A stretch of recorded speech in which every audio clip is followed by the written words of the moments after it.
Sir, PTI long मार्च को लेकर जहां पीटीआई इस वक्त तैयारियां कर रही है, वहीं हुकूमत भी भरपूर इंतजामात इस हवाले से कर रही है कि कोई बदमज़गी ना हो या मामलात जो हैं वो इंतशार की तरफ ना जाएं। क्या देख रहे हैं आप कि क्या ये मामलात, ये सियासी मामलात जो है ये कहीं जाके संभल पाएंगे या खुदा न ख्वास्ता कोई इंतशार के असरात नज़र आ रहे हैं आपको? सबसे पहले तो जी ज़रा हर्षित शरीफ शहीद के जो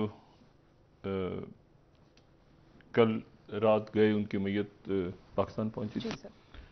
और आज उनका पोस्टमार्टम हुआ दोबारा और पिम्स हॉस्पिटल में, और कल उनकी तदफीन।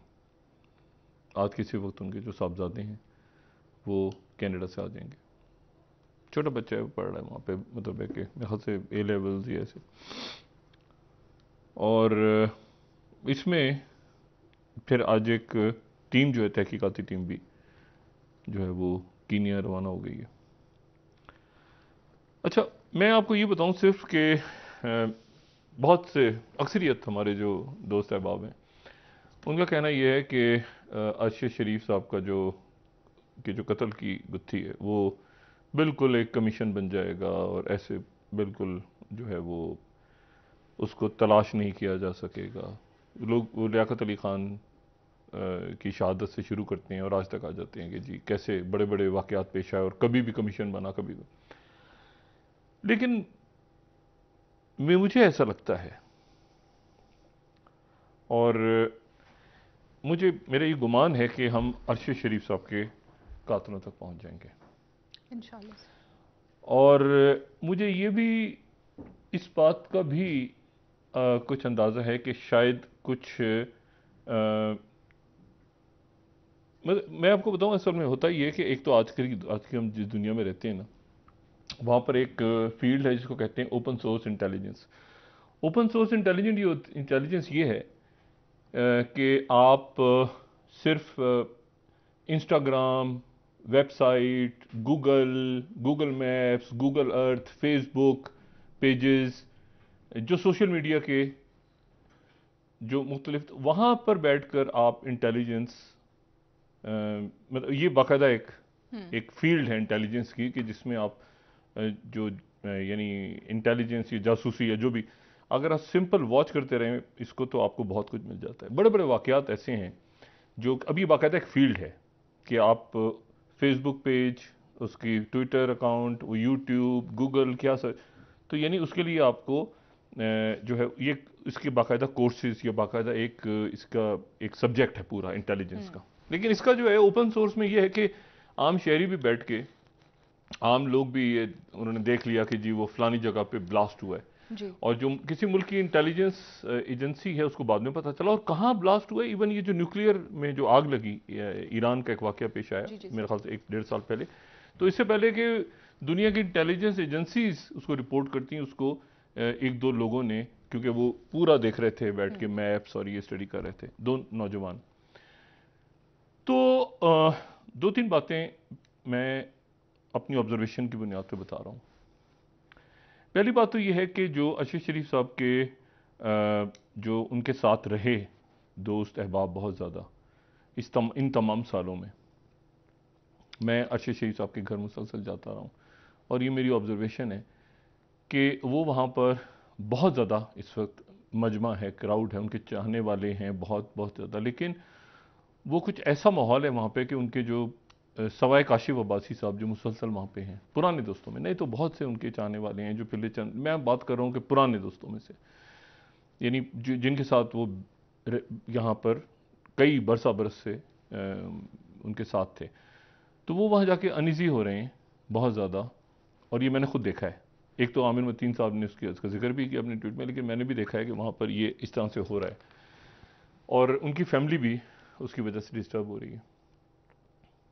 और मैंने जब उनके बेटे से कहा कि अरशद शरीफ के शहीद के बेटा एक तस्वीर आपके साथ में, तो बेटा इतना बहुत प्यारा बच्चा है वो, तो वो कहता है कि अंकल नहीं, मैं तस्वीर नहीं उतरवाऊंगा, मैं बहुत थक गया हूँ, मैं कल से मुझे बहुत तंग कर रहे हैं लोग तो मेरी तस्वीर के लिए। मतलब पता चला कि वो बहुत ज़्यादा तादाद में लोगों ने, उनके बच्चे भी और सब परेशान हैं, ताज़ियत तो कर रहे हैं लोग, लेकिन वो वहाँ पर वो और भी जो है ना वो बहुत ऐसा माहौल है जो नहीं होना चाहिए।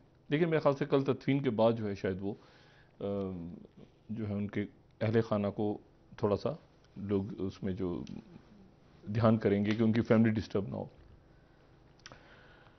कातलों तक क्यों मैं की बात कह रहा हूँ कि ऑब्जर्वेशन जो है ना वो मुशाहिदा जिसको कहते हैं, ये तो वैसे मेरा नाम शाहिद है तो चलें जी, लेकिन होता ये था कि हम जब हमने मेडिकल पढ़ी तो उसके बाद जब हम इमरजेंसी वार्ड में बैठते थे तो अक्सर ये होता था कि कोई यंग बच्चा या बच्ची वो दाखिल होते थे इमरजेंसी वार्ड में, और ये होता था कि उनका सुबह इम्तिहान है और अचानक उनको रात को अपेंडिसाइटिस का पेन हो गया और उनके पेरेंट्स ला रहे हैं उनको बच्चे को उठा के कि अपेंडिसाइटिस हो गया है, और बच्चे ने हाथ रखा हुआ है, बच्चा तड़प रहा है, गिर रहा है कैजुअल्टी में, वो इमरजेंसी में, और इधर उधर उसको बेचैन है बच्चा। तो उसको हम बच्चा या बच्ची जो सुबह इम्तिहान है, परेशान है सारे, तो अब इम्तिहान कैसे देगा बच्चा, क्या होगा। तो फिर हम उसको बच्चे को ज़ाहिर है वहाँ ऑब्जर्वेशन में रख के उसके टेस्ट वगैरह सारे करवा के उसको एग्जामिन करते थे, टेंडरनेस है, पेशेंट वगैरह जो भी तरीका, और उसके बाद टेस्ट वगैरह आता था। लेकिन फौरी तौर पे देखते ही हमें अंदाज़ा हो जाता था कि इस बच्चे को अपेंडिसाइटिस नहीं है।